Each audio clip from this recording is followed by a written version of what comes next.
it's a fun speaker to listen to. It is. It has no pretensions of being a near-field studio monitor nor the most accurate line array in the world or anything like that. It's just like, please sit down, put on your smoking jacket and grab your glass of whiskey.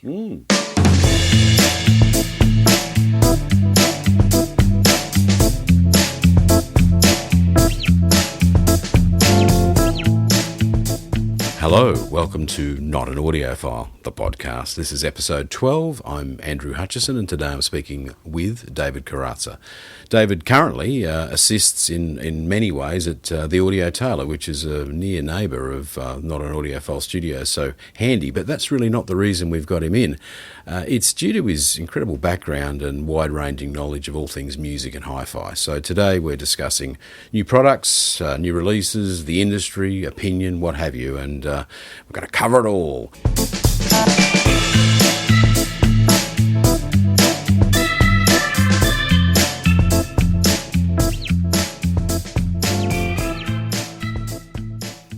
Turns out that Tears for Fears released a new album the other day.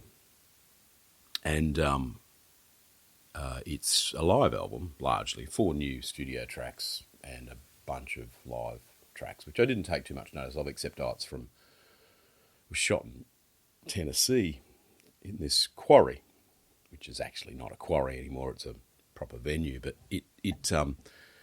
and then I'm reading and it's like, it's a film. And the film's called, the name of the new studio album, which is about, it's not new, it's 2 years old or something. Long story short, it says, so-and-so film.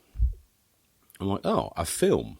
And then so I just sort of pressed a button and it was like, and then the next minute it says tickets or something. And I'm like, my God, they're showing this film, in air quotes, concert video, if you want, twice only ever, in cinemas around the world, all at the same time.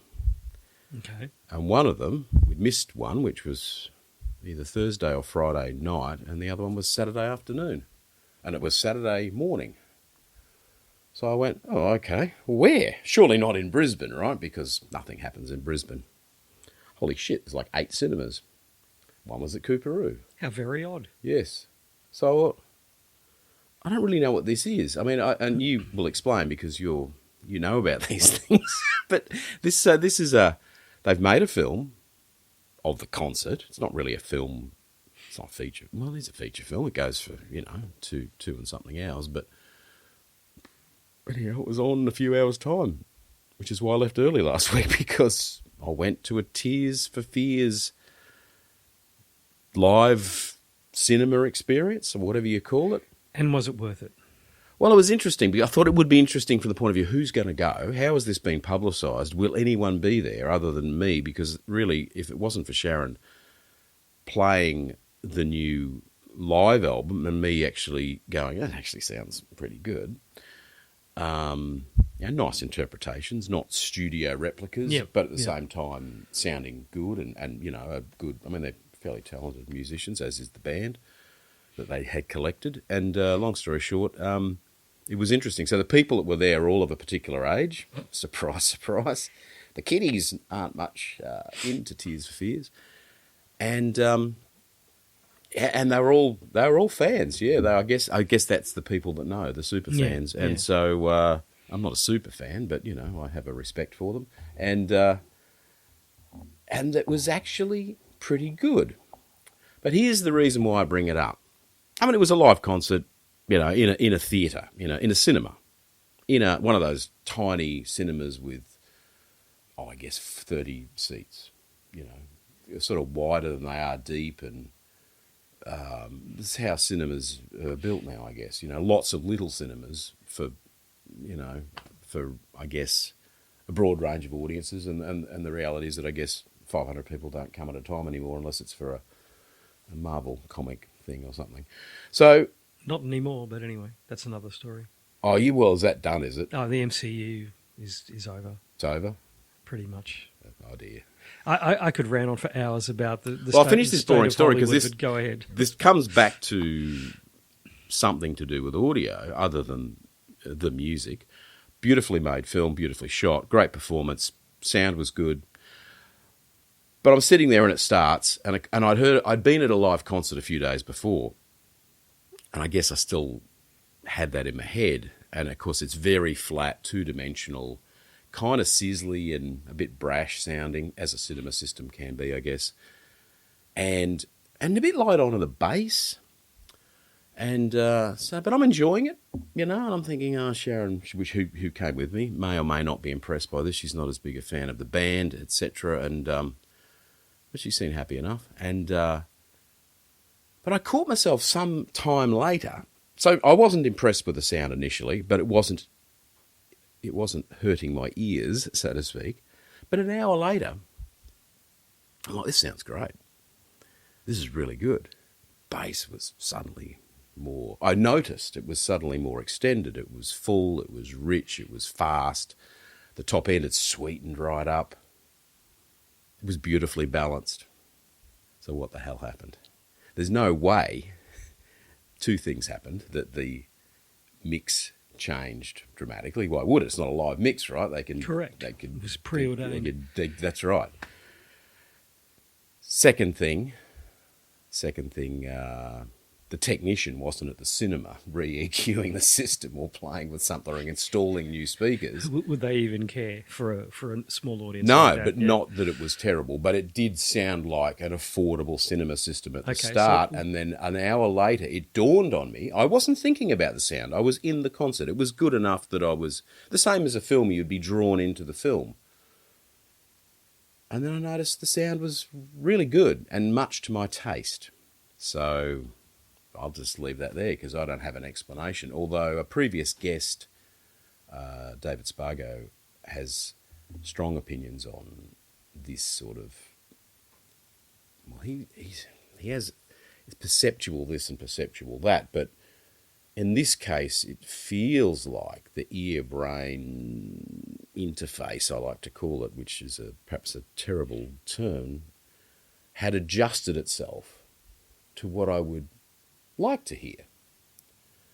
And of course, that's quite scary from the point of view of all of us walking around going, have you ever heard so-and-so's? They're amazing, So anyhow, so David is here, David Carazza. Is that a good pronunciation or?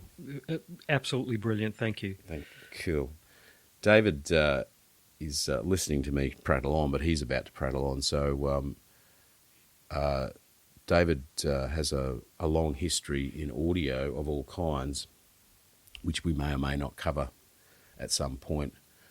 But you've had a fair bit to do with music production. Correct. Mainly of the electronic kind. Correct. It's tool of the devil, Satan. And so you're aware of, and of course you've had an involvement with the HiFi industry as well, most recently with some very high-quality products that probably had a little bit of a connection to the pro industry in a way, I guess. We can say what that was. There's no reason not to, I don't think, is there? No, not at all. So Dutch and Dutch loudspeakers. Yeah, Dutch and Dutch. And there's a whole handful of companies now that have got crossover products that go from, multi-track creation monitoring to mastering into the domestic sphere. So, it used to be the case where years ago you could count them on one hand, and now you can count them on 4 or 5 hands. So it's quite amazing how it's diversified. Yes, absolutely. The world has changed. It has, thank God. Well, that's right. So this episode is primarily, other than apparently my observation about the sound changing in a cinema, and I mean, that was profound, by the way. I caught myself out going, oh no, what's going on here? Because I observed it was not that good initially, and now I'm observing that I'm really enjoying it. It troubles me, that. But anyhow, after a lifetime in audio, and you got to get to nearly 60 before you realise you're fallible. Well, if it can't be measured, it can't be real, right? I say that in profound jest. Well, I've been reading recently I don't know if you're aware of this thing called the internet, but there's like stuff on it you could read, and there's Too much comments stuff to from read. people Oh, about dear, here we things, go. and it is at times it is both impressive from the wise comments from someone who clearly really does know what they're talking about, and then there's the other stuff. So to get to the news though, because this is meant to be about the news, did you bring any news articles with you today, David? Not as such, but I see you have some that you've previously prepared before you. Yeah, actually, I have, and to prompt you, one that excuse me, one that that continues to raise its head continually, as a lot of things that continually raise their head do, is the return to the 70s, or even the 60s, or the 80s in some cases. We're talking about retro hi-fi. Talking about yeah, well, what is the correct term? Is it retro, or is it renewed vintage, or is it re-engineered, or is it, what is it? I don't know. I mean, it's possibly all of the above and none of the above.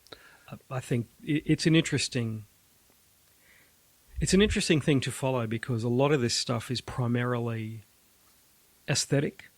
And following from the aesthetic, there is this perceptual assumption that it's going to sound like X. Yeah, I think, talking once again about perception, which we don't want to harp on about too much and ruin the hi-fi industry, but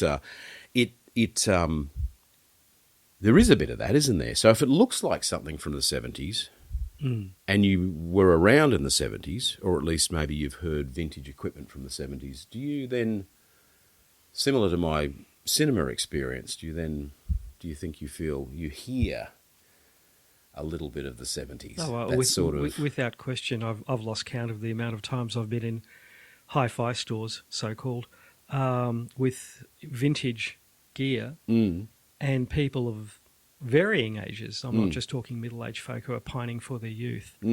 Talking about people in their 20s and perhaps their 30s who are sitting in front of various gear that is either from the 70s or attempts to have a wink and a nod to the 70s, and listening to recordings, more importantly, from the 70s, and you can just see the nostalgia aura emanating from them. Yes.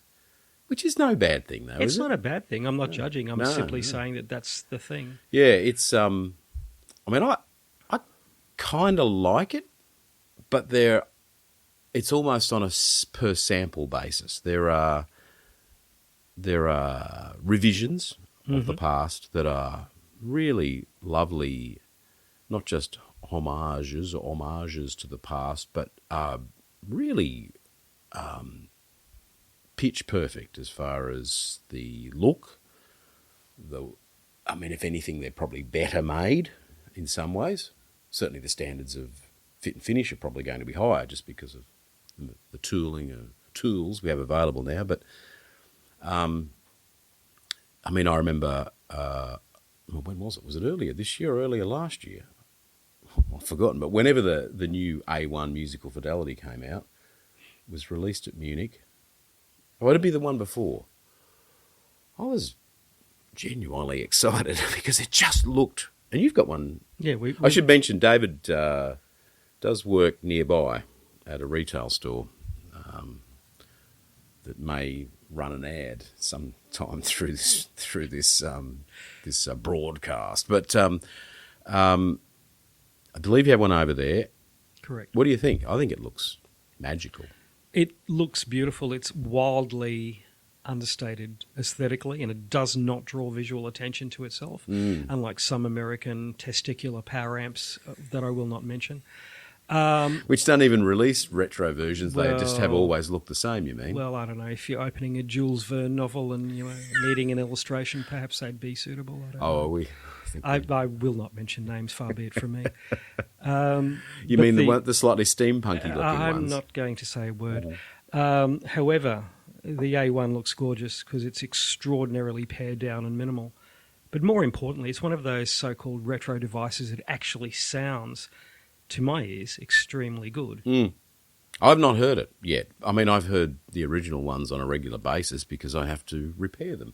But and I like the sound of the original A1. It's just got that natural sort of cleanness and warmth to it, and it makes music. Absolutely, And sure does. but the elegance of the design has always appealed as well. And to see one, because I'm not sure I ever saw one absolutely brand new. So to see one brand new now is like, wow, it's like when you occasionally see an original of anything, an old car drives down the road, and rather than being tarted up or hot rodded up, it's just as it was in 1977 or something as it rolled off the showroom floor. It's quite striking, and that's the way the A1 appeals to me. There are other kinds of retro products that are not exact replicas, of course, but are still really great products, and I feel the Wharfedale Linton is a lovely example of that. You read my mind, absolutely. Yeah, okay. I mean, because it's a fun speaker to listen to. It is. It has no pretensions of being a near-field studio monitor, nor the most accurate line array in the world or anything like that. It's just like, please sit down, put on your smoking jacket, and grab your glass of whiskey. Yeah, I was selling a similar kind of loudspeaker that about 3 times the price when I needed a more affordable loudspeaker in the stores. This is some years ago, actually about the time that, well, it was when the Linton came out, because that was about when I was getting out of retail, but it came out in 2019, I think. And I'm like, I just need something a bit similar to what I'm selling, the UK built speaker that I was importing and sometime retailing and distributing, what have you, at the time. And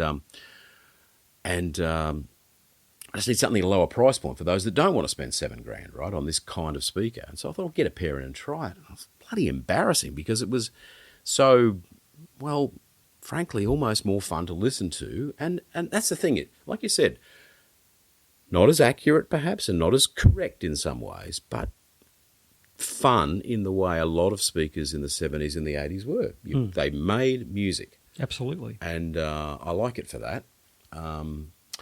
There's other things about it I probably don't like, but those aspects might be the way it's made. But it's certainly it's almost a proper replica in a way, because it's probably made to about the same standard as the ones from the 70s.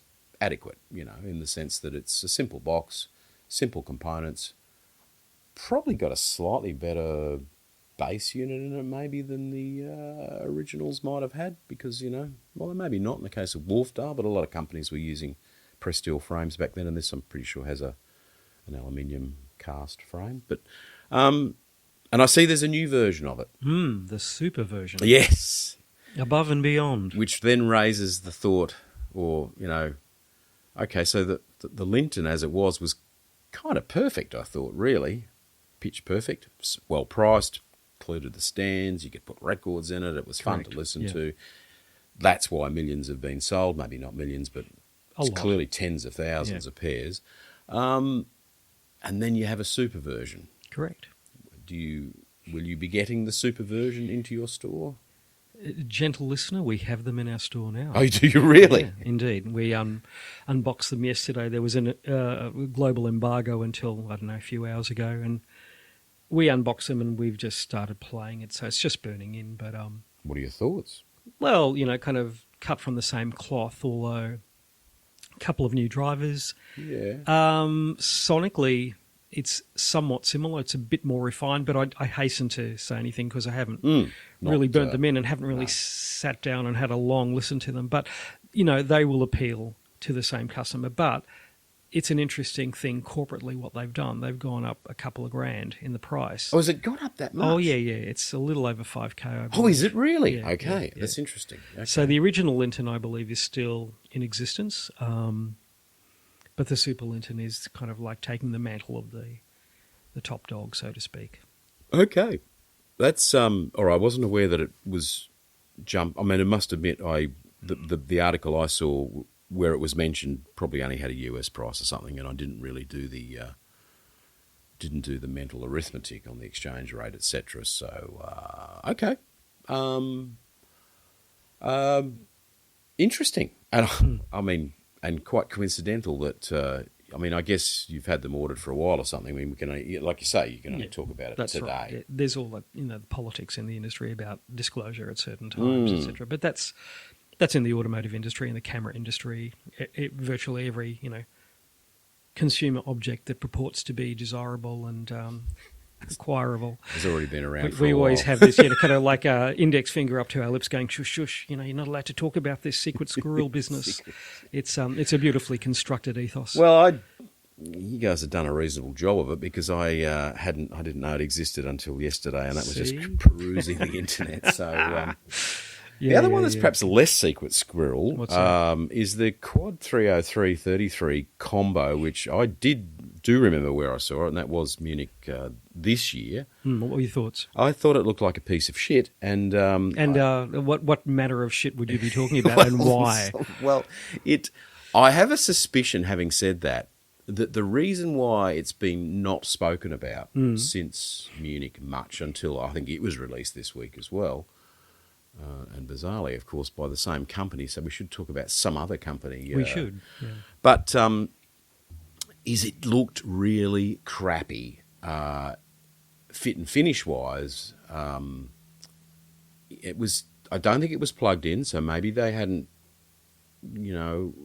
got it the way they wanted it, electronically speaking. But fit and finish, it looked kind of scrappy compared with the original, which of course I've never seen one in absolutely immaculate condition, but I have had the pleasure of working on them on and off for many years, and they are. I mean, Peter Walker was a genius as far as Agreed. designing a chassis and the way all the bits fitted together so elegantly inside, and this is not to be appreciated, unfortunately, by 99% of the people who listen to these amplifiers because they probably don't care about what's inside, which is kind of understandable. They care how it sounds, and that's I guess what matters. But as a technical person, when you pull these things apart, and you, compared with so much equipment, is just kind of thrown together thoughtlessly inside. All of his products were beautifully thought through, particularly in that era.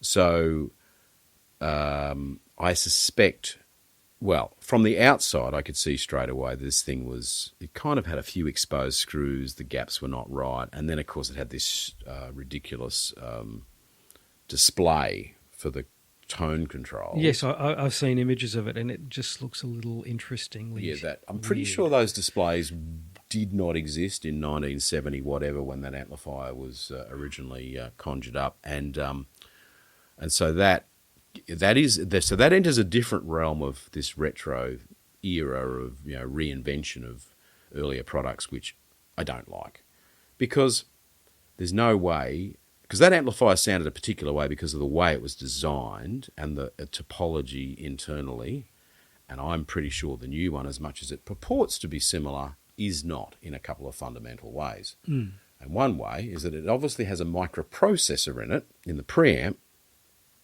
There definitely were none in the original, and it has the display, and it has it has stuff on it. It even has XLR connectors, Sure. I notice. But it begs the question of A, why they re-released it as a homage to the original, and B, there are certain marketing assumptions about who will buy this. And my question is, who will buy this and why? I don't think anyone's going to buy it, because the people who had the quad originally are probably almost, well, I was going to say something kind of rude. You mean expired? They're either underground or moving off to a nursing home. Yeah. Not probably quite that old in all cases. Certainly some people are fitter than others. But what they are almost certainly in a process of doing is downsizing, although it's not a large product, so maybe it fits a downsizing scenario. Maybe you've got some kind of giant pair of Sonus Fabers with a stack of Macintosh, which apparently the other two they have to go together these days, those two brands. And you're in the process of selling that, and you're going to buy a 33303 combo to put on your bedside table at the nursing home. But that sounds kind of nasty, doesn't it? I might backpedal from that slightly, or not. I'll edit it out later, as I like to say. So it's but why it doesn't do all of the things you really want a kind of small system to do. It won't do streaming, I presume, right? So you're going to plug what into it? It's got no. There's no sources built in, right? So you're going to plug Correct, a turntable or a tuner or Correct. a tuner or a obviously some kind of transport or a streaming box of tricks into it. So So what do you think? I don't. And what's the matching component? It's It was oddball in the first place. The preamp and the power amp are two completely different was, looking products. God in different knows we all formats. missed the tilt function of the tone controls. I think we're overthinking this, Andrew. I think, and no disrespect to Quad or their current owners or whoever's pulling the financial and marketing strings, but it's purely an aesthetic, and it's purely a nod and a wink to more than half a century ago. So there is one thing I've really noticed is that there is a strong market for the retro look. Now, I say look quite distinctly from sound. Yeah. Because I recall years ago when I was living in Sydney, I was walking down, Sydney people will kill me now, the main street in Newtown, King Street. Thank you, David. Yes, King Street. Yes. And there was a retro shop at the end of King Street. And at the time, this is the 2000s. Classic hi-fi. Classic hi-fi, thank you. Free plug for classic hi-fi. Indeed. I'll be in touch with them. And no doubt. They're still there. Doing well. It was remarkable because I walked in and I saw all these boxes of my youth, like early Luxmans and the odd Acafes and certainly Pioneer receivers, which have you seen how much they command on eBay these days? Yes, I have. Holy shit. Are you serious? Yeah, that's another conversation, yeah. So, like real I mean, vintage. these guys had a really interesting business model where a lot of the stuff that they sourced was taken from Asia, specifically Japan. They changed from 110 or 100 volts, depending what prefecture you are in Japan, to 240. And, they bit a spit and polish and, it looked like new and, it sounded rather good. But there was the whole, Macquarie banker crowd who'd walk in. Yeah, okay. With lots of spending cash. And there's I'm not disparaging bankers, cough, cough. They walked in and pulled out their folding cash and said, I want one of these because I've seen an ad for these in an old magazine and they look really sexy. Yeah. And I think the whole retro thing, and it's still going, and I don't think it'll go away. A lot of it's psychological. Some of it's real. Gear from the 70s does have a specific sound, whether you like it or not. It certainly has a very distinct aesthetic. A lot of it's, in my estimation, also pining for days gone by. It's not necessarily about the gear. It's what the gear represents sociologically and psychologically. Oh, yeah. I get... And like we've kind of said earlier, fine, That's...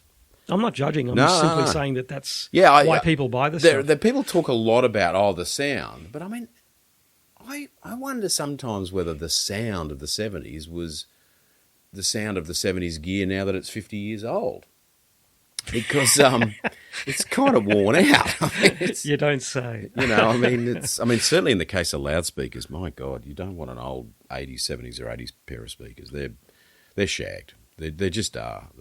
I'm sorry, but the materials have lost their you of all oomph. people, from first-hand experience will know how components age and how they change chemically. And therefore they impart a certain sound, be it good, be it bad. Well, it's certainly well run in at this point, aren't they? That's being very kind. Yes. Yeah. It's I don't have an opinion either way. I mean, we're really just observing. I mean, you clearly don't have a problem with it. I mean, you like the Lintons. I don't. It's interesting you asked that question. Why would I have a problem? I'm not being defensive, but I'm curious as to why you would couch that question.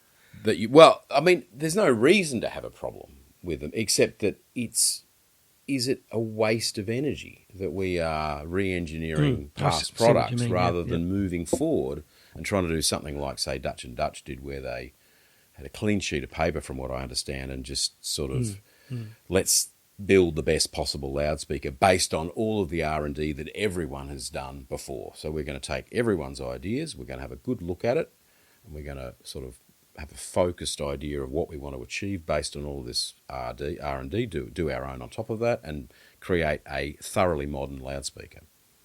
Well, look, I understand, and I think there's, the market, the buyers, whatever you want to call the pool of people who buy hi-fi, they're very divergent. there's not a single hi-fi buyer. There's not a type.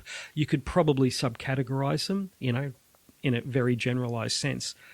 But there are some people who really don't care about what we would objectively and empirically call the best, in inverted commas. There are people, and this cuts across with other hobbyists, shall we say, like people who are into watches or photography. Camera people are another mob. There are people who will only touch old film Leicas and things like that, and and no disrespect to any particular brand there, but do they buy old film Leicas because it's the latest technology? Evidently not. It's because it's an old film camera. It has a story, a history. Yes. A beautiful history, and it's got the lovely red badge on it. So, Yeah, that's it. I always I used to believe that motorcyclists were somewhat different, because people who like bikes, there are people who we of course know ride Harleys, and there are people who ride motorbikes. Correct. But then you can, and that sounds being slightly facetious there, but there's an inkling of... Well, let's face it. But let's break that down. Well, a Harley buyer will buy a Harley because it's a Harley, not because it's a goddamn motorbike. No. It happens to be a motorbike by extension. Yes. They're buying Well, it the has two brand, wheels. they're buying the so-called lifestyle and experience. Absolutely. And this is certainly Well, manifesting. they are hi-fi. buying that, but then the interesting thing, so you've got in bikes, you've got people who would ride like a large trailer, like a BMW GS. You've got people who would never ride that, but they would ride a KTM 950, or they might be a naked bike rider, a sports bike rider, a super duper proper dirt bike rider on the road just because they can and pull wheelies everywhere. Oh, for sure, yeah. And then, but then coming back to the Harley rider, then you've got people who ride Harleys, but then there's other brands of American cruiser style motorcycles, and those paths will not cross largely. I would never have an Indian, because that's probably a new rejuvenated version. But also then there's people who ride metric Harleys, as they're called, as in your Suzuki and Kawasaki kind of, and Honda for that matter, sort of interpretations of what a Harley might be. None of these people's paths will cross. But of course it applies even more so, I think, in hi-fi. I couldn't agree more. With people who love horns, panels, closed box speakers, open baffles, blah, blah, blah. And that's just speakers. And then, of course, you've got your tubes, transistors, Class A, Class AB, Class D now. And then Class the other G, classes. Class H, Class ADH. Yeah, that's right. Class ADHD. Class ADHD, which actually is quite a popular... Yeah. So... and then we divide that up now to people who will or will not buy homage to another time products. And then you could split that further, as we've just kind of done, into ones that are legitimate revisions and improvements of an old design, which maybe the Musical Fidelity A1 is. I think it probably is. And then in the case of the Quad, I don't think it is. I think it's, like you say, it's window dressing for nostalgic purposes only, which is kind of fine as well. But slightly, what's the word? Wow, we'll leave it at that. Bit like, no, we'll leave it all at that. But actually, IAG as a group are a bit stuck on vintage stuff at the moment, aren't they? I mean, between the missions, yes, the indeed. Dovedales, Indeed. The revision of the other Wharfedale, the Linton and the Denton. Then now we've got the Quad. They kind of had already done it with new quad valve amps, which were actually quite good, but interestingly done 20 years ago and not popular. Not really. Maybe they were too damned expensive. It was also just prior to maybe tubes becoming popular again. But anyhow, so anything else to say on the vintage retro front? I think we've worn that out. I mean, we're really just venting about it to some way. Well, I don't know about venting. Look, it's going to stay here. It's going to be manifest for years. I don't think it's ever going to go away. There's a certain subset of hi-fi buyers, consumers, listeners, whatever you want to call them, who will pine for the fjords. They'll want the old stuff, whether it's the original old stuff or new iterations and interpretations of the old stuff. So, and that's fine. It's the great thing about our industry is it's so wildly diverse. We're a very broad church. Yeah, yeah, and just as a finishing touch on that, someone told me this week, and it was either you or any number of other people. Sorry who I may have spoken to this week, said Pioneer was maybe breaking away on its own from its current owners or whatever. Does that mean we can look forward to, you mentioned Pioneer receivers of the 70s? I mean, that's what you'd do, wouldn't you? Well, if you were Pioneer? Possibly. Pioneer, poor things, have gone through a bit of a rough trot kind the of last lost few their years. identity a bit. So, I mean, how do you get it back? Maybe just rejuvenate the 70s, which wouldn't be all bad. I could think of worse strategies, Andrew. Yeah. I don't know. But the problem is, the way they were made, they'd be so expensive to recreate. They'd be poisonously expensive to make them. $20,000. Absolutely. So, as much as you're right, the value of second-hand Marantz and Pioneer receivers is very high, at an all-time high. If you tried to recreate one to the same standard, oh my God, they would be $20,000. You know, well, one of the big people, and the market by extension has been spoilt the last decade or so, because we've got a lot of, even more than a decade ago, a lot of manufacturers went to southern China and other parts of Asia for their fabrication. I remember when the Levinson Group under Harman started building in China, and I thought, wow, this is interesting. This will set a precedent, and it did. And, we've got stuff now that's historically quite inexpensive when you adjust it for inflation and everything else. Absolutely. Yeah. You're bang on the money. If we were to go back and manufacture, say, amplification with, your big toroidals, your proper caps, your XYZ components in a chassis that's extruded from a solid hewn block of granite, and all the other good things in inverted commas that we used to do, the price would be out of the reach of most people. It would be, because HiFi, unlike homes, has actually hardly been affected by inflation. Even though Peter Comos want to say that the reason why the Dovedales cost as much as they do now is because of inflation, but nothing else has actually gone up. I mean, if you forget the retro reinventions, you can buy a pretty damn fine loudspeaker new for $3,000 to $5,000 to $6,000. But they are a big box. They're hard to ship around and what have you. But he makes an argument for that's why the huge difference in price. But I guess I'm losing my own argument here, because you can't make an argument. There are examples, thanks to China and high volume manufacturing, where the value for money equation is so high today on consumer goods of all kinds. Your phone being an example, probably the best example. The technology in that is astounding, and yet they're $1,000 or $2,000. But other stuff, of course, is high-end American and European brands are kind of outrageous amounts of money. But that comes back to they're made in very small volumes. I don't know what I'm trying to say, except those Japanese receivers of the 70s, as complicated as they were to make, they had a focused workforce who could do good quality work, and they were made in enormous volumes. They were made in, I would say, I don't know. They would have done a batch of 5,000. I would have thought. Easily. But you've got to. We tend to forget this. That structurally, our society has changed enormously in 50 years. Tell me how. Well, what we considered seriously. There's a manner of ways. I'd be here for hours. But the stuff that impacts our industry and most of consumer electronics is this. 40, 50 years ago, there was no internet, and there were no computers. At least consumer-based, of any functionality anyway, really. I mean, we can always talk whimsically about the Apple II and the Tandy TRS-80, but they weren't real computers by our standards at the moment. Not really. Well, not really, but we forget. No graphical user. Well, Apple II had. Yeah, but let me finish my story. Okay, I mean, we forget that comparatively, with a phone, Android or iOS, whatever it is, it's got more computing power than a Cray XMP, for God's sake.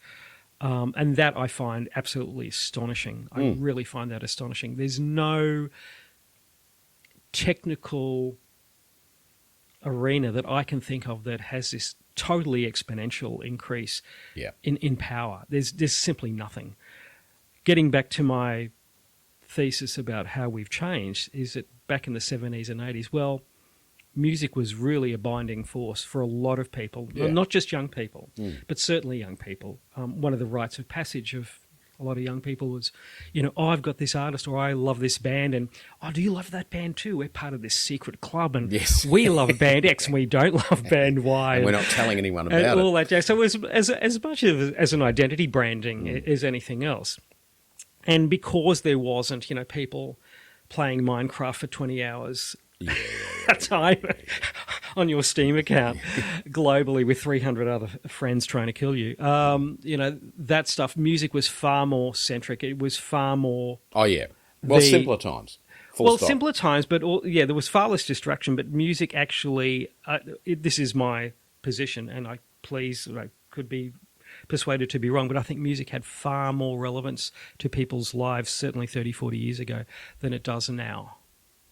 Yes, absolutely. And does the retro thing, to go full circle, is it as much about, for those more mature customers who are interested in a look back at the past, whether by buying genuine vintage or the retro revisionist brigade of products, is just about just wanting to in some small way relive a time when things were simpler, were more about, music. Yeah.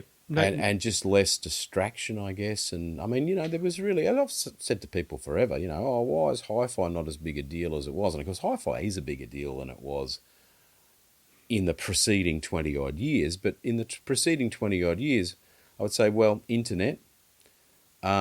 internet, really. I mean, basically, and all of that ability to communicate, it just means that there is, I guess you've just got, because you've got toys, there's less time. I remember when the internet became a thing. I spent the first 7 years on the internet just doing the internet, learning stuff. And it does strike me that the current crop of smarty pant 20-somethings, they really are so much smarter than I was in my 20s, because I had to go and buy a textbook and trawl through it for the facts that I needed. It could have taken a couple of weeks to read it. Well, you just go tap, tap, tap, tap, tap. And assuming you can choose a reliable source for your information, you've got it immediately, and it goes on. And it's a great time to be alive in a way. Well, it's opportunity cost. I mean, this may surprise you, but we're all going to die one day, and we have a limited amount of time on this spinning rock, apparently. So what I'm trying to say is, with opportunity cost, one can spend one's time in front of a screen on on certain sections of the web, whether it be 4chan or whether it be Reddit or whether it be the more murkier aspects of the interwebs, or we can kind of like have our brain numbed by certain other websites and indeed social media portals, but that's irrelevant. The point is, you are choosing to spend your time there rather than sitting down in front of a stereo and actively listening to music. Yes. Now, neither is good nor bad. All I'm saying is there's a resource called time, and you determine where that goes. It is finite, yes. It is finite, indeed. Yes, as to where you might end up. Yeah. I think we're getting away from HiFi. And on that note, we will have a short break. Good. Hello, everybody. Thanks for listening. Hey, if you could rate, review, or follow, or even subscribe if you're on YouTube, the show, that would be fantastic. On Apple Podcasts and Spotify, I'm pretty sure it's follow. If you could follow, that would be great. If you want to, you don't have to, but it would be very much appreciated. And without any further ado, back to the show. So we're back. We're back with a new exciting line of discussion, and one that it just occurred to me yesterday, and I thought you're the ideal person to ask, David, about this. So, what specifications do you take any notice of on a HiFi product? Because it occurred to me, and I'll preface this question with my own thoughts so you don't feel uncomfortable answering it. Go on. I take notice of almost none. Yeah. I take more notice of how deep it is and whether it'll fit beside a cabinet. Well, that's probably a more real-world metric. Specifications, oh, God, what a hoary chestnut we're going to open up now. Well, Look, let's keep it simple, because I okay. reckon I then thought further over lunch yesterday that there is a couple that I care about. Sure. But then I thought they're less specification than more, is it, okay, loudspeakers, is it a panel, is it a closed box, reflex box, is it horn loaded or something, is probably going to tell me more about whether I'm going to like it or not. Yeah. But then I realise, that's because if we're kind of directing this conversation more towards a beginner audio equipment enthusiast, or at least someone who's, just as much into music as equipment and is kind of interested in, it's hard. You don't have that experience to know how those different products sound. So really it's not a useful specification. Oh, a horn loaded speaker is probably going to sound a particular way because it's more sensitive, and maybe it'll sound maybe a little horn loaded, but most don't these days, thanks to computer modelling, etc. So they're the things is it an active speaker or a passive speaker? And if the case, if it's an amp, if it's tubes, transistors, whatever. But then if you're not such an experienced listener or experienced with the equipment, you don't really know maybe how a tube amp sounds. And of course they all sound different anyhow, but it's going to sound a little bit like a tube amp. And then if it's single-ended, you go, well, it's going to be not particularly powerful, and if it's a push-pull, it'll have enough power to drive a normal speaker. That's as much as I realise I investigate the specifications. Is that the question? Well, the question is, do you find yourself taking any notice of specifications? And I think my point is that I don't. Yeah. I certainly don't care about distortion figures. Well, personally, very little. It depends. A lot of it depends from which manufacturer it comes from and how it's predicated as well. A lot of manufacturers just roll out specs saying blah blah blah. Like for instance, frequency response between X and Y with a plus 3 dB envelope. Here are the turning points at kind of we dive precipitously at 50 cycles, and there's nothing above 18, or we're DC to light and flat, or DC to light. I've not. Come on, you must have heard that. But it's all very interesting, and a lot of it's DC kind of, to light plus or minus 0.1 of a dB. Correct. A lot of it's to assuage people's fear about, well, this is, it predicates what it's going to sound like. Oh, it's going to sound like this. And you haven't even unpacked the speaker or the goddamn amp, and already you're presupposing what it's going to sound like. So that's an interesting thing. I think that is always in play with a lot of people. But you make a really good point. People like us and some of our colleagues that will be listening have been in the industry for years, and we've heard hundreds, if not thousands, of pieces of gear. And we've built up a mental map and an audio map of what things generally sound like. Yeah. Now, the novice who walks into a store or walks into a mate's place listening to a system, if they've not had a lot of exposure about anything, they'll probably be blown over by most things. I mean, just a very quick example of this. Yeah. When I was lecturing in engineering and production and critical listening at the Conservatorium of Music in Brisbane here years ago. I remember some of my students, a lot of my students were just young, between, I guess, 17 and 20 thereabouts. Yeah. And, they would congregate in the hallway with their Macs or their PC laptops open, and they'd be watching YouTube, and this god-awful heinous sound would be coming from their laptops, and I'd be like Gollum going, it burns,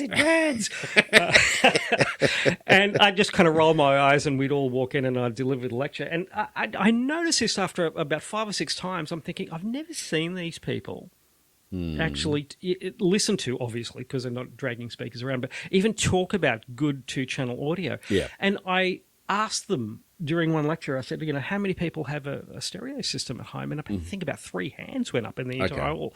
And most of them had things like UE booms or, JBL Bluetooths, not disparaging the brands or the people. And I said, right, okay, here's what I'll do. Because I was living at Sunnybank at the time. I said, look, I tell you what, if 5 or 6 of you want to come over for dinner one night, I'll cook you a slap-up a meal, and I'll show you, I'll sit you down and listen, and you can have a listen to a 2-channel system. And at the time, I won't mention brands, but I had some really excellent tower speakers, really excellent amp, and a bloody excellent turntable. Yep. So I thought, okay, Wow. So you were going to play him a record. yeah, I thought, And this is a few years ago, right? The kids are into this. Yeah, okay. Yeah, so anyway, So was that pre-album, pre-vinyl boom? No. or This is after only about 6 or 2010? 7 years ago. Yeah, so, okay, yeah. So you know, they knew what a record was. yeah, They but certainly hadn't heard one played properly. they'd never seen one as skeletal, the turntable as skeletal as this, Right, and that's okay. as far as I'll go. And anyway, the stylus went into the groove, and this hologram manifested itself in the room. And it's cliche to say it, but the jaws actually slackened and dropped, and they just Wow. looked at one another like with it. It was a huge I bet it was. Road to Damascus WTF moment. Yeah. And yeah. then after a couple of tracks, I couldn't shut them up, and they said, play more, play. I had to kick them out at around 11 o'clock saying, listen, I've got to work tomorrow. That's fantastic. Yeah. Wow. I guess we all kind of had that moment, and that's how we ended up where we are now. Indeed. A lifetime later, but half a lifetime, or 2/3, whatever it is. Yeah, that's great. So you've ruined their life now. Well, they can't unhear what they heard. No. That's the problem. Yes, yeah. But that's also a good thing because once you have a strong, or at least start to have a strong frame of reference with anything, whether it's cars, wine, sex, clothes, music, whatever, there's no going back. It's very hard to go Apparently, back. the first time is the best time as well. So, I mean, it's The first time's always the best so really time. they're just Or what is the most it? terrifying, perhaps. chasing the dragon. I mean, it's almost why people keep coming back into hi-fi shops, isn't it, and changing equipment there. Well, you understand what I mean. I mean, Yeah. it's I often joke with colleagues and friends saying, hi-fi is like heroin. It's just as expensive but more benign. Yes. And it is for a lot of people. It's a drug, but a benign Probably one. equally as damaging to some people's mental health. Seemingly, but I mean, it's Yeah, well, yeah, I'm not going to argue with that. that's great. So what were they loved it. They wanted to keep hearing, I guess, music that they knew, or because we all do that. I guess we get a new piece of equipment at home, and we're like, oh, how's it going to sound? Oh, that's amazing. How I'm going to play something else. Or I wonder what it's going to do. And so there was a bit of that. But what was their? Were they saying things like, we never knew this could exist, or this did exist? Correct. They were utterly gobsmacked by me because experientially, the two things that happened. Number one, I think that the most salient thing that they perceived was holography, like three-dimensional placement of items in a space. Yes. And this went across the board, whether it was an acoustic recording or whether it was totally synthetic production in the studio. Kraftwerk's a great example of this, Daft Punk, etc., etc. And I was playing orchestral stuff. I was playing some Prokofiev and what else was I doing? Shostakovich's Fifths. And they were just gobsmacked because they'd never heard true dynamic range, true image placement, and extension, and that metaphilius notion full of range detail. sound. Yeah. So, sorry, I was going to check what this light's saying on this machine. Oh, that's all right. That's fine. To come full circle to what we kicked off about, so they weren't asking about any specification. What is the specification? They didn't give a shit of these about the speakers? specifications. No. They were just admiring the magic that was taking place in front of them and between their ears. Yeah, and so that's kind of. I mean, I don't. Okay, here's the other. I don't even need to read my comments because I can remember what I wrote, which is that I basically wrote that I don't take.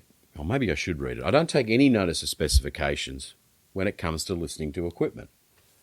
So don't take any notice of specs prior to listening to a piece of gear. I couldn't really care less. I mean, we know it's going to be properly manufactured. It's going to produce enough volume. It's going to sound basically correct, undistorted, and of a certain level of quality. We can't draw any real conclusions from the specification. You've got to listen. Okay, it's a 500 watt amp or it's a 12 watt amp. Well, there's 12 watt amps that sound pretty grippy in the bass. We know the 500 watt one will, but that would depend entirely what speakers and all sorts of other things. So, but I then make the comment, I take an enormous amount of notice of specifications / measurements when I'm either repairing or designing a product.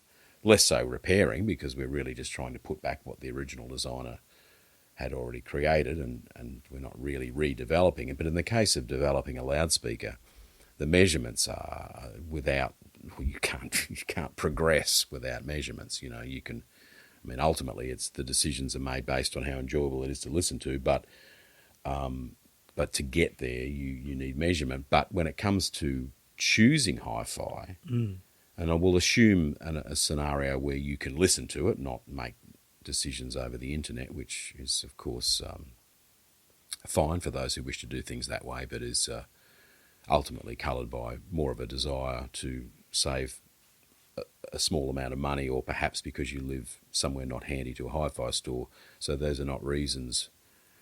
They are. Well, let's not go down that path. The point is, you go into a shop. Hi-fi is about listening, right? You should really be either at a mate's house who's got a system and listening to that, if you can't get to a hi-fi shop and make assumptions about it. But the point is, you want to listen. You listen and you either enjoy it or you don't. I don't think there's any...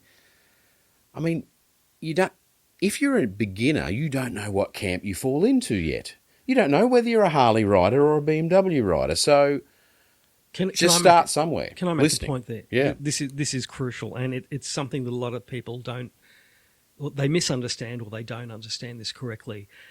There's this bullshit narrative that says you are either objective or you're subjective, and the answer's somewhat in between, and you're bang on the money about when you're designing or repairing something. You need those metrics in order to get the product right. Yes. However, it's like wine tasting. Seriously, does any sommelier pop in a pH meter into a glass of Beaujolais and go, well, it's pH 7.2, I can't possibly drink it? No, they will be, yes. Yes, that's right. That's unacceptable. Well, gentle listener, I would argue strongly that this happens at all stages of our hobby, whether we're a novice or whether we're 20 years under our belt, 50 years under our belt, whatever. There are times I can count on one or two hands where, at various points in my life, and I'm not talking when I was young either, where I've popped in a piece of gear in my system and I've listened to it and I've literally recoiled and gone, holy shit, what is this? Yes. And it's happened to me once or twice at hi-fi shows where I've walked into a room, there's this unassuming thing, and someone has devilishly played, say, Toccata in Fugue, and... Yeah, okay. Which version? Well, the one with a lot of bass, they all have a lot of bass. And these goddamn speakers were making this noise, and it was just like, this is not possible. And it just rearranged the mental furniture for me. Yeah. Well, that brings me to one of my pet subjects, which is all about listening as well, is, for crying out loud, anyone who's listening to this and is an enthusiast and thinks that they know how things sound, or they're interested in knowing how things sound, for crying out loud, go to a major hi-fi show. Everyone says, and when I say everyone, every YouTube hi-fi expert says you can't judge sound at a hi-fi show. Well, that's utter horse shit. Of course you can. The systems are playing and turned on. Yes, it's not an ideal environment. That's what they're saying. It's not an ideal environment. Yeah, they're also saying that there are certain ones that say you cannot expect to get good sound at a hi-fi show. I've heard amazing sound at hi-fi shows. Yeah. So it's about having a room fortuitously that perhaps has a lower level of ambient noise and less, leakage from other rooms. Also about having polite people in the room who aren't yabbering too much, and that is a problem at shows because lots of people are excited and want to talk, and you need to forgive a certain amount of chatter, I think, but because there is business that needs to be done, and so we won't go on about that too much either, because I have strong opinions about that. The business does have to be done. It's an expensive exercise, very expensive. No one really realises how expensive. It's horrifically expensive to get there. So you do need some kind of return. Maybe something needs to be said at that moment. Be patient, wait for the room to get quieter, some systems are more sensitive of room acoustic quality. Some speakers live better in a tougher space, etc. But I've heard amazing sound at shows consistently, and I've heard what I think is the character of some brands at shows, and it's not to my taste, which is probably how I end up being a lover of certain kinds of gear, but like you, I'm quite often amazed. The most amazing thing I heard at Munich this year was a horn speaker. I'm not a horn speaker fan at all, but these didn't sound like horns. These sounded like music. They were amazing. And yeah, I didn't expect anything, and I was literally, well, my jaw was slack. Like, genuinely, this is so close to having a small, a 4-piece in the room, a 4-piece string ensemble type. Not ensemble. Well, I don't know what the definition of ensemble is. How many people make up an ensemble? Could it be a quartet? I don't know. It could be. It could be. Anyhow, there were people playing stringed instruments, and they sounded pretty bloody good to me. Good. I don't know music, but I know what I like. Yeah, well, I know that, and that's an old joke in the art world. I may not know art, but I know what I like. And then there's a picture of dogs playing pool on the wall. Well, it's really funny. I don't want to waffle on about my past, but I used to be an art dealer, and I had a gallery for a while. And the amount of asinine comments I received from people walking up to paintings they couldn't have possibly conceived of, let alone executed. Yes. And they come out with this horseshit about like, oh, my kid could do this, or the best one was I had this Central Desert piece from a sadly now deceased Aboriginal painter of some renown, and he looked at it and he goes, "Mate, is it finished yet?" Bastard.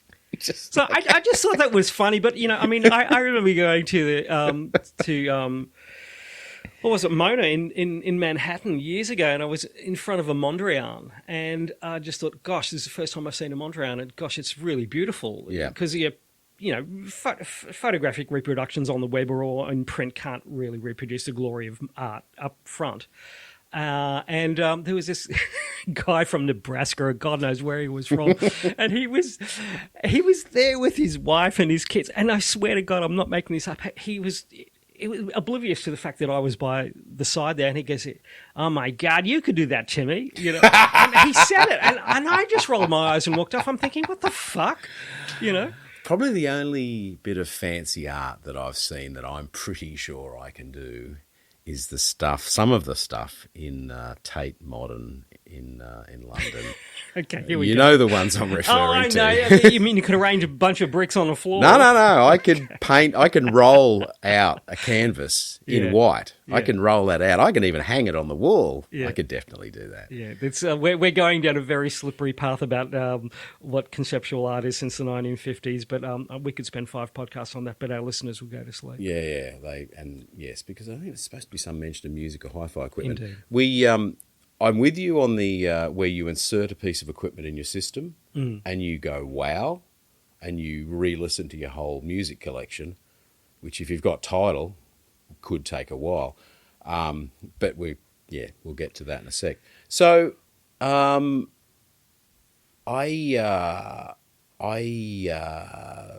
specifications, not part of the equation though. So to answer the question and actually offer some advice, perhaps to the listener, I'm not sure I have any, but I mean, if we're not really looking at any specifications, so what are we looking at? So in the case of say a turntable, we're going, well, if it's a Lin, it's going to sound a certain way, I guess, and we know it's a quality product. And we're telling the listener a Lin turntable probably won't sound bad. It may not be the best turntable in the world either. If it's a Riga, it will be of a certain quality, even a P1. If it's a Project, it will probably make a decent sound. If it is a Marley from JB Hi-Fi, it will not... God help you. It will not be very nice for a variety of reasons. Well, can I just... So we don't need to read the specifications because the turntable's been made for different... The Riga, the Project, the Lin are all about trying to get the best out of the record. Yeah, maximum out of the record. The Marley is something else. Let me give you a direct real-world example that staggered me. And I'm saying this not to boast. And what I meant by that, and I didn't mean to be nasty about Marley or the product, but it is a bit, whatever. The point is, specifications don't need to be read. But people I know don't realise. People ring me up and go, I've got this Marley turntable, I want to fix it. And I'm like, why? Oh, it's broken, it's a year old. Yeah, well, get a proper turntable. and they don't know. So I guess, and it sounds slightly nasty to say they're no good, but it's a piece of information. We all know it in the hi-fi industry. Like what's that other Crosley? I mean, seriously, worse again, right? Yeah. So you don't need the spec. Get back to what you're saying, though. Yeah. Okay. Well, I just hasten to add. I'll be very quick. To avoid a legal case. Yeah, possibly. Where's my Casey? Basically, with that stuff, a lot of the neophytes, they don't know, if you'll pardon the phrase, shit from Shinola about stuff. And so they, in great innocence and great naivete, walk into a store and some person who is equally ignorant is going to sell them something that they don't need. Yeah. So that happens, but this is why reputable hi-fi stores, please God, exist. I was about to say with specifications, another thing too is, from personal experience, I found astonishing things. Like, again, I want to preface this by saying I don't want to brag. It's not about, pissing rights or anything like that. But I had the two best turntables I ever had in my system were so diametrically opposed in terms of design philosophy. It wasn't funny. The first one that totally changed what I thought a piece of source gear could do was a Goldman reference. Mm-hmm. I was lucky. I think there was maybe 3 in the country that were ever imported. Yep. 100 kilograms of just over-engineered Swiss nonsense. Yep. And as soon as the stylus hit the groove, it was just like, it was only your auditory sensors that worked. Everything else just went away. Okay. And that's the only way I can put it. You went sort of limp, is that what you're saying? Well, I was living in Sydney at the time. I had some friends who worked at Sony 301 Studios, and I invited them around conspiratoriously. Said, come around, if we're going to listen to some vinyl. And we did. And they were just agog because they were firmly ensconced in the digital is better camp and rah, okay. rah. Yeah, right. Yeah. That's fine. So this was at a particular time when records were done at this Well, stage. yeah, it was done. This is very early 2000s. The Goldman, in the 1990s even, when people were throwing out vinyl weep. Yeah. And, I had some...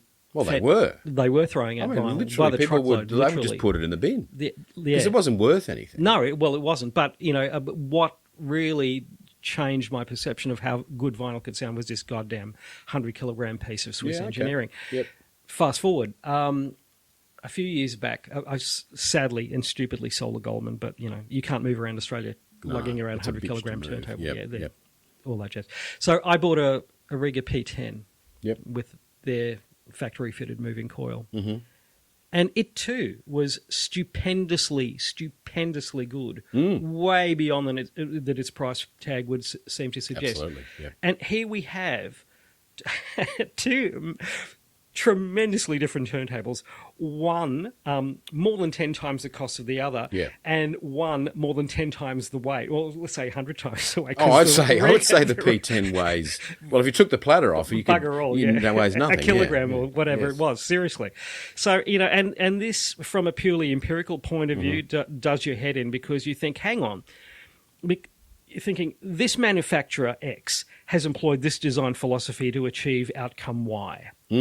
And this manufacturer has used a supposedly different in every way ethos to design, but the outcome Y was equally delicious and lovely. Yes, but different, I guess, in presentation. But different, yeah. But equally, probably not that much different. No, this is my point. The point is that both were extraordinarily musically valid, but they came from totally diametrically opposed design philosophies. Yep. And for what it's worth, I do like the way Riga does things. I mean, that light, stiff, it's practically, as you found out, so much easier to move from home to home. Yeah. And so much more easy to buy as far as the amount of shekels that need to be sort of poured in a funnel into the hi-fi dealer's bank account. So I know it's a circuitous route for an answer, but again, if you were to judge turntables by mere specifications, i.e. weight, mass, and dimensions, all that jazz, forget it. Yeah, that's right. It's so we could one thing we could say is you can't judge a turntable by specs at all. What do you do? I mean, I would say under $10,000, it's basically indexed to cost, isn't it? Performance is largely accurately indexed to cost. Correct. And obviously you don't skimp on how you mount the turntable. It needs to be, mounted in a way that obviously it's not affected by vibration or air currents in the room or what have you, of the structural vibration. And then also obviously spend an amount of money on a cartridge that's, in proportion, assuming it comes with a tone arm, in proportion. Get a decent phono stage in proportion. Correct. So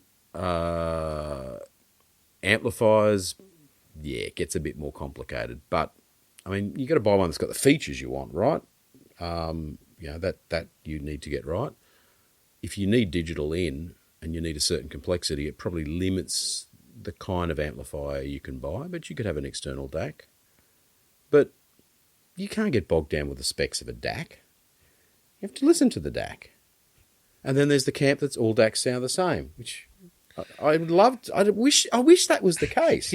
Life would be a lot less expensive if that was true. It's just, years ago, I got 4 DACs in a room and I spent about 4 hours. And I did do blind testing. I had a mate with me and he played different things. I'm sorry that the name DAC, which was 10 times the price of the least expensive DAC, was consistently easy to tell that it was playing, and it was more enjoyable, and that's the end of that. And then, of course, it's probably changed now to some degree, maybe, or maybe not. I mean, I'm not even convinced that DAC chips sound better than they used to 10 or 20 years ago. No, I think... Or not just the chip. It goes with the implementation. Yeah, I mean, equally, if not more important, is the current to voltage. There's people laughing right now going, this guy's a fool and an idiot. Because there's some hoo-ha about R2R and... Well, it's again, as I was attempting to say, it's all about how they implement the filters. I mean, a lot of manufacturers, and I'm not accusing them of being lazy, but it's convenient and cost-effective. Like ESS are a perfect example. They provide the manufacturer with a bunch of onboard filters. And so virtually all manufacturers say, we'll use the ESS filters. There are a couple of maverick designers who go, you know what, we can do better. And they've done better. And I've heard these DACs and I'm just like, okay, wow, this sounds really good. But again, you've got to have a great power supply, good analog stage. It's everything. Yeah. That's right. So DACs sound different. You're going to have to listen to them, sorry, and that will be potentially a black hole you may travel down. Get back to amplifiers. Amplifier power, distortion, noise floor, etc. I'm sorry, it's highly unlikely that you're going to hear any real difference in signal to noise ratio in an amplifier. They're all pretty quiet. If you really want to play it loud, you're going to need some power. You're going to need preferably sensitive speakers. If you're a teenager, as we all were once, I had large speakers and a powerful amplifier that I built myself. It was loud. It was great. It's what I needed at the time. It was still only 50 watts. It was, but in a room this size, or in a room that's the size of a large bedroom, basically, it was tons with a big pair of kefs. So, power's just not that big a deal. Distortion, I think it's probably an important thing, but I think it's something you're going to hear in the resultant sound, and you're going to need to listen to it. So, I don't know. All amps sound different. I know there are pools of people on the internet who say that all amps sound the same. These people need to get off their keyboards and start buying audio equipment and listening to it. Either that or get their ears cleaned out. They patently don't. If I can just give a bit of personal experience too. And again, I probably, at least intellectually, was in that camp many years ago. I'm thinking, if they measure the same, they've got to sound the same. What could possibly go wrong? And again, in that system that I had in the 90s when I was in Sydney with the Goldman as a front end. Am I allowed to say why? I've already said brands, so I can say brands, can't I? No one's going to come out with a scimitar and lop my head off. I think it is a waste of our and our listeners' time to not either praise up the good stuff and shit on the crap. Okay. Can I blaspheme and talk about the Krell integrated amp? I think it was KSA 300 or whatever the wretched thing was. Wretched thing. Well, this is when Dan was still designing for Krell back in the 90s. And there was, it's funny, it came up secondhand in Sydney somewhere, and I hopped in the car and went out and bought it and brought it back. And I go, wow, I've got a Krell integrated. I popped it on my electrostats with my Goldman feeding it. I just thought... like the imaging, like it just collapsed. Yeah. It was like a hard sheet of pressed metal in front of me. Yep. It was the worst goddamn thing I've ever heard in my life. Yep. 2 weeks later, I went to a certain place on Parramatta Road. Yes. And where you bought the Corel? No. I got rid of the Corel different- quick smart, and some poor devil purchased it. May I rot in hell. And I bought a Gryphon DM100, which is a Gryphon entry level 100 watt per channel power amp, and had a Class A pre at the time. And I popped the Gryphon into the same system, and it was revelatory. It was. Like, how can these things sound so utterly different? Yes. And they're solid state. Yes. And they're designed by reputable designers from reputable companies, and yet they couldn't be more different. No, absolutely. One made music, the other made me run out of the room. Yeah. And even though we started this episode today with me alluding to concerns about whether we really could judge sound quality. Ultimately, now I sat there for an hour or so and noticed that it sounded better, and we could explore how that happened, and maybe someone will not get a DVD, but I mean, I guess you download it, it's going to be on Netflix, whatever. Someone's going to hear that concert at some point and go, yeah, it does sound better in the second half. And that will be the answer, but I don't believe that's the case. But we all know, though, I mean, look, bottom line is, you either like it or you don't. Absolutely. No doubt you didn't sell the Corel after an hour, but it didn't come good after an hour No, either. it didn't. That's the whole point. Look, psychologically, I was invested in it wanting to be good because I paid good money for it. I'd taken time out of my life to acquire it. Yep. I plugged it in, and of course, I'd read all the glowing reviews.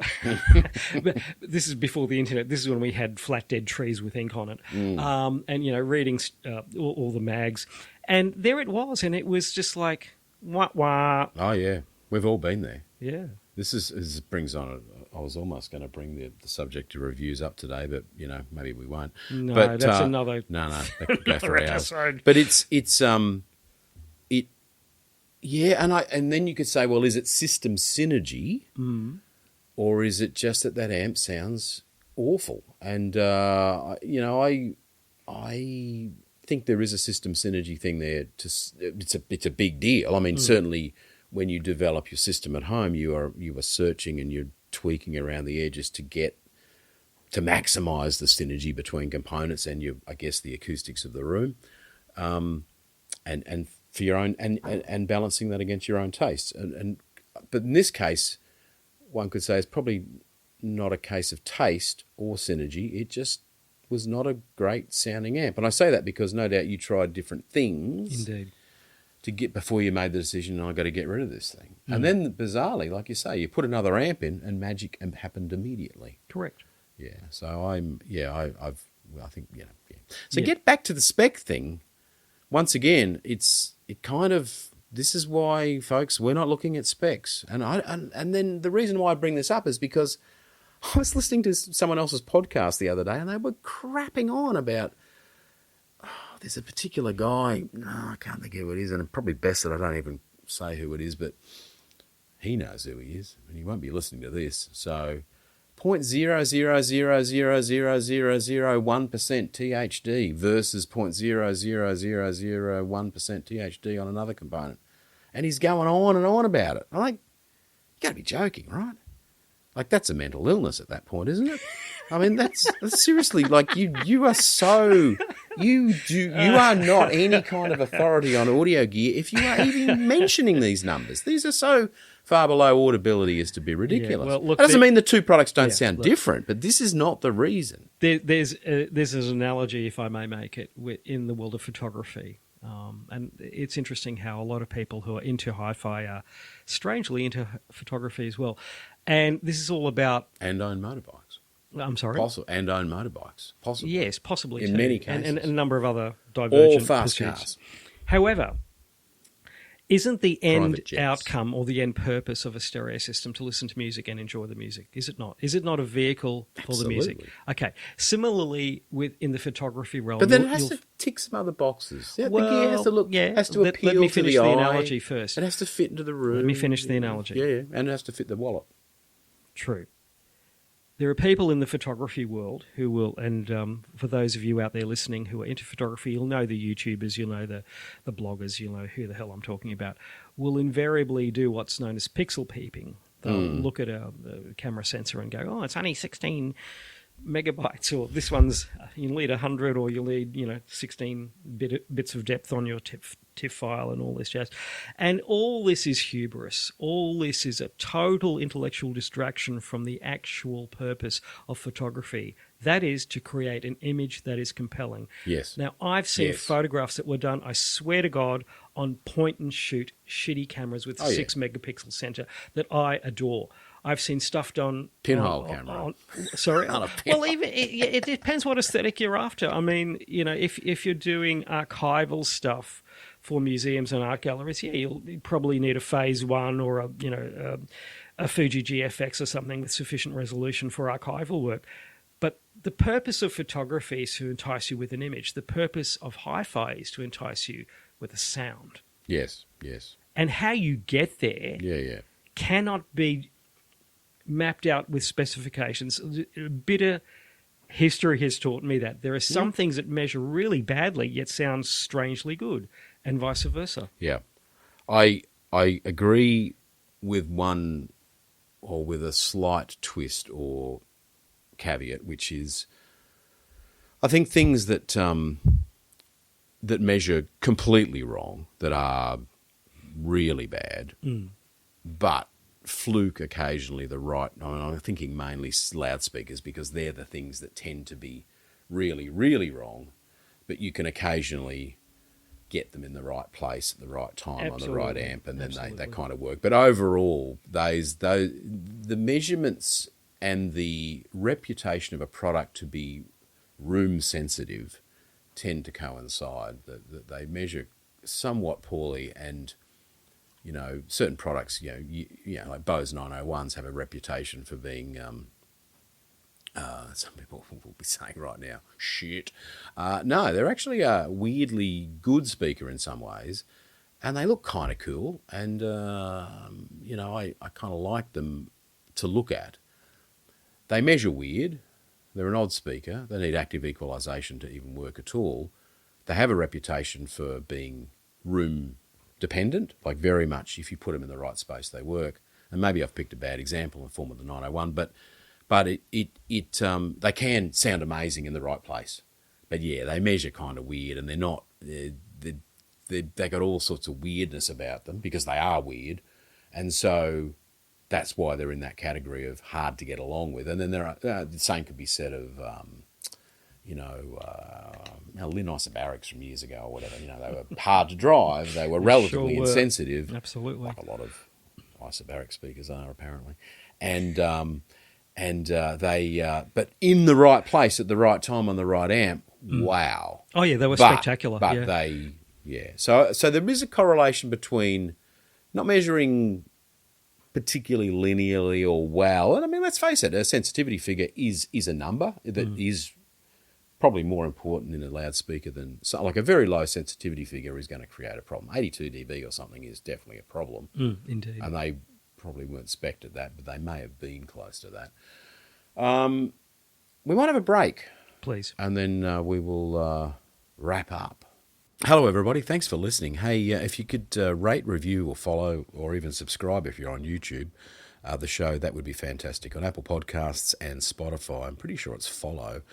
If you could follow, that would be great. If you want to, you don't have to, but it would be very much appreciated. And without any further ado, back to the show. And we're back. Back to discuss Tidal. Not the brand, because apparently there is a brand of electronics or something called Tidal. There's also a brand of washing powder called Tidal. Or maybe that's Tide. I think it's just Tide. Maybe I'm just tired. There is a music streaming business which is called Tidal. Duh.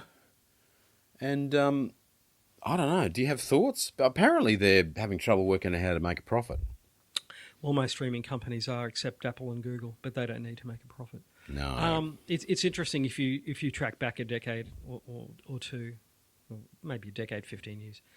and see the ascendancy of streaming services. I mean, Tidal was really interesting because it was the first one that really said, hey, we're going to actually work with a bunch of artists. And I mean, people like Jay-Z, Madonna, Deadmau5, et cetera, all on board going, yay, we're going to have, kind of high-resolution streaming over the interwebs, and it's going to be great. And the business model seemed to be doable.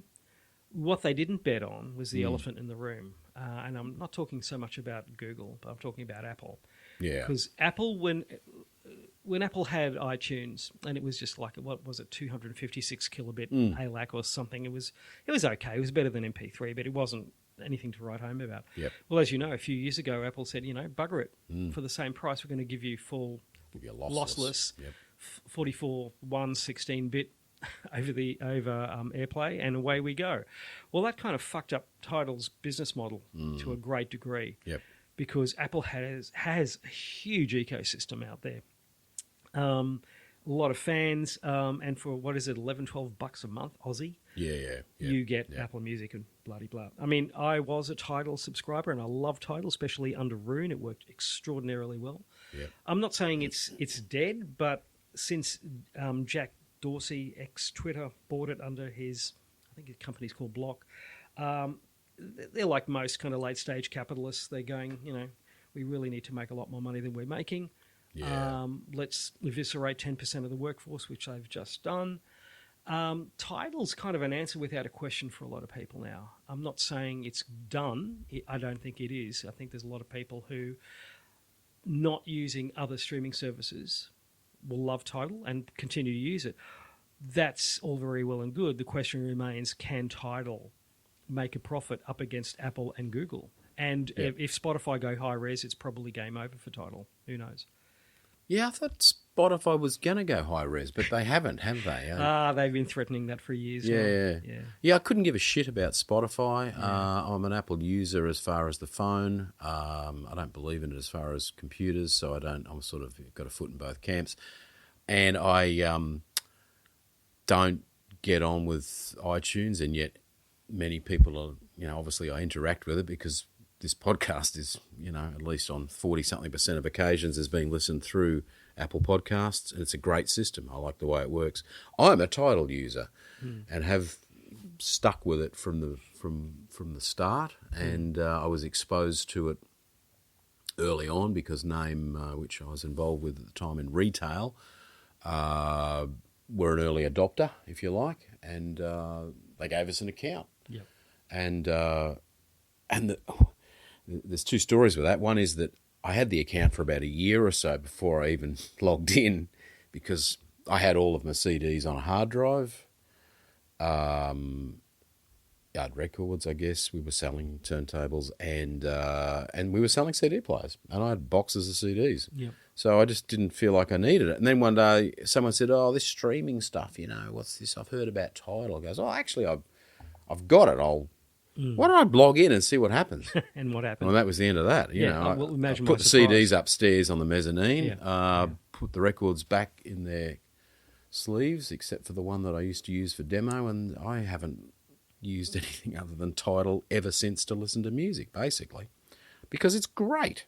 Well, except one thing. What's that? Well, they don't seem to be as bad at it right now, but albums would disappear, and so often the album that would disappear is the key album of any particular artist. So in the case of, say, Fleetwood Mac, obviously it was Rumours would disappear, but I don't think that ever happened with that particular example. But that's the example I'll use. So if it was some particular, there'd be one album missing, and it would be really annoying. Yep.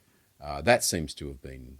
They seem to have fixed that problem. I don't know what that was about. You may throw some light on that, but yeah, I like it. I like the way it works, but I say that in ignorance of what Apple is like, or the other one, Google.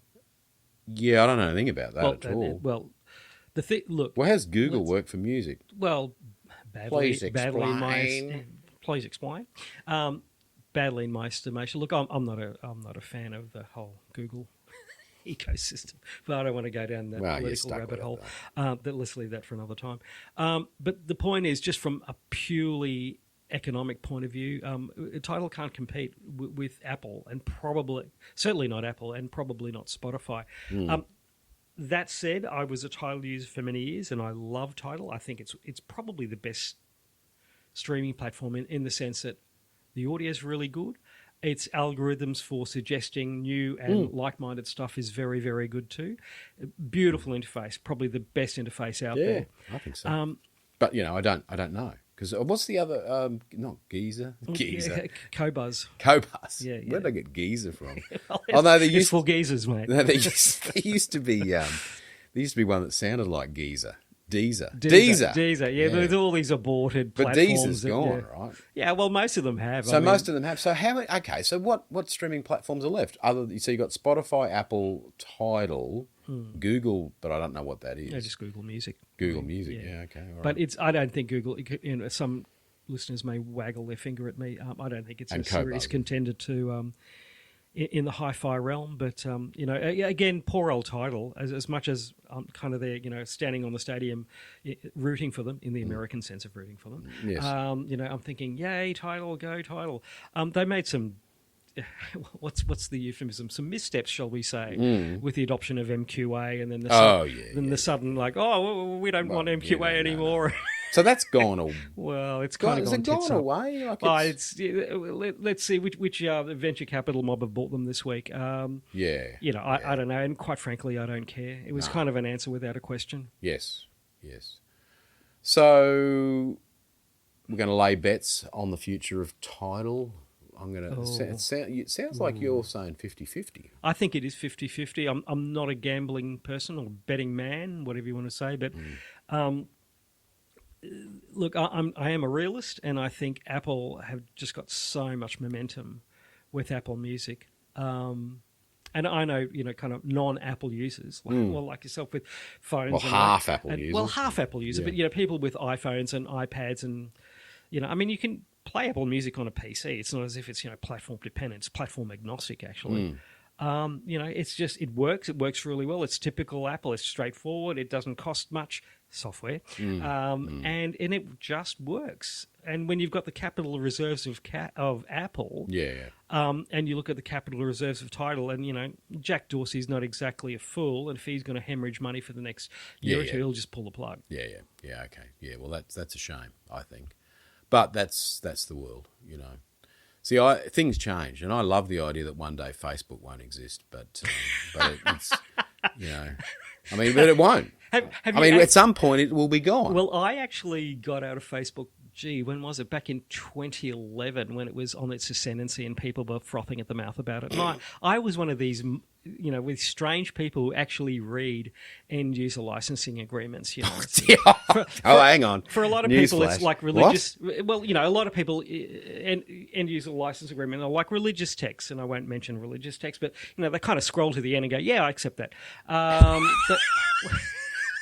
They don't read the fucking thing, for God's sake. They're purporting this worldview or this, kind of mythology of, kind of otherworldliness, and they've never even read the original text. Ye gods. Anyway, so I actually spent a good half day reading the end-user licensing agreement, and as I got more pallid during the day, I thought, there's no way I'm putting anything up on here because they own total mechanical copyright on everything you put up there. Yeah.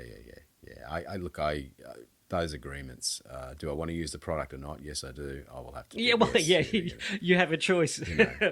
I'm pretty sure if you hit no, it just the installation process fails. Do I feel a Beretta pressing against my temple? It's look. This is just going to prove that I know nothing about technology. But when you install an app on your phone and it says, allow access to your contacts or any other, I don't like that. I feel like they're immediately uploading the contacts to their giant database. They must be able. Well, a lot of apps do that. A lot of apps they track you, and the metadata leak out of a lot of phone apps, regardless of whether it's Android or iOS, is if people knew how much data was being harvested on a daily basis, they'd shit in their pants. Well, it must be a lot because it's heaps. I think both in my life, the two of us, we've got both phones, although one of each type. Both got phones, one of each type, and we both use a bit of social media for work, none of it personally, but I tell you what, it's got to the point where the ads that I'm being served, I'm not even sure that I've spoken. Mm-hmm. I've just had the thought, oh, I need a new battery drill, and then the next, I'm using the battery drill. Yeah. But it's like, this thing's kind of rooted, I should get another one. And the next minute, or maybe not the next minute, but within the next 24 hours, I'm being served ads for Makita. What manner of sorcery is How? this? Has there been an implant or something done? And I'm confused. How? It's like they're reading my mind. But I guess they're collecting so much data. That's the they're point. combining. Yeah, that's exactly. I mean, I guess. Do they know that I've been in a power tool store? Yeah, absolutely. Because they of do. the tracking. Absolutely, they do. The metadata is so rich. It's not just kind of geolocating. It's how often your phone's on, who you've spoken to, how long you've spoken to them, and whereabouts you are during the day. It's much deeper than that. So you're having a phone call, and they're listening to every word of that. Well, when I say listening, not so much, but they know certainly the length of the call and the recipient and how many cell towers it went through, so they can triangulate and know exactly where you are. But that's that's been around for decades, man. Yeah, but they've refined it, haven't they? Well, of course they have. have. Do you find that? Every intelligence agency on the planet knows this. It's old news, man. I don't know anything. I'm too busy just getting through the day. Yeah, but it is what it is. It goes back to your metaphor about, kind of like, do you want to use this app? It's like, do you want to use a contemporary phone that has internet access? Well, yeah, I do. Well, honey, you're going to pay the price. That's right. We're going to harvest your data. That's why things are, I mean, people are really funny because they go, oh, geez, these bloody TVs at JB, they're really cheap, aren't they? I'm going, shit. There's a reason why they're cheap, because the licensing agreements they have for all the bloatware on their OSs are there. I mean, you can buy a 55-inch, backlit micro LED, mini LED TV for $400. I mean, it costs them more to make it. It's just the licensing that pays for it, man. But when seriously, just have a look at the license. This is why I use, I buy parcel. So reverse licensing in a sense. Well, it's like, so the manufacturer is getting paid to get more units out there. The manufacturer is getting paid by the software licenses. Like, for instance, if you have a Google OS or whatever OS, Tenzin and all the others, they have agreements. Yeah. With kind of cyber ad agencies, if you want to call them that, and so. If you want a smart TV in inverted commas, you want to use those smarts that's built into the OS and the TV. Yeah. Part of the user licensing agreement is that, we have the right to track what you watch, when you watch it, what ads we serve you, how long you look at the ads. I mean, but that's just... I mean, I don't know why you're laughing. I mean, that makes perfect commercial sense. Of course it does. It makes complete commercial sense. Of course you would. Of course you would do that to... leverage more accurate ad placement. Correct. But I just don't think about it very much. Most people don't, and they don't have to. But we're crafting a world. There's a great book called Techno-Feudalism. The ex-Greek economic minister Yanni Varoufakis. I'm sorry, I may have rooted his name, but techno-feudalism. In which sense? The American sense or the Australian sense? I think in the Australian sense. I may have mucked his name up, mate. But Yanni Varoufakis, I think it is. Techno-feudalism. Look it up. Fantastic. It talks about how contemporary capitalism is going away from production and building of goods. It's all about not even building of services or software. It's about hosting platforms, and Google, Amazon, etc., Apple Music, anything that's you've got a subscription to, Netflix, etc. It's all about a hosting platform. But read the book. I don't want to. But you've still got to make the content that goes on Netflix. You've still got to make the content. But do you think that Jeff Bezos buys any of the stuff that Amazon's hosting?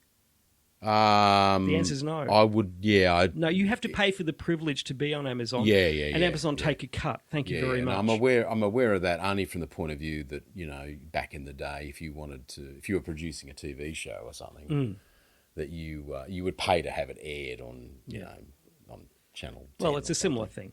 Maybe you wouldn't pay to have it aired on Channel 10. Maybe 9 or 7. Anyway, we're getting off topic. Yes. But fundamentally, go ahead. All right, well, I think we're done. Yeah. But I really appreciate your time, David. That's fine. Very, very interesting stuff. I think the listener would like to have you back on again. Okay. When I say the listener, I think there is only the one, really. Sharon. Well, whoever you are out there, I'm sorry I've prattled on. No, good stuff. Very interesting. And I guess next time we have you on, maybe more structured indeed. questions. But, it would be always, people can, of course, send an email. The details are on the website.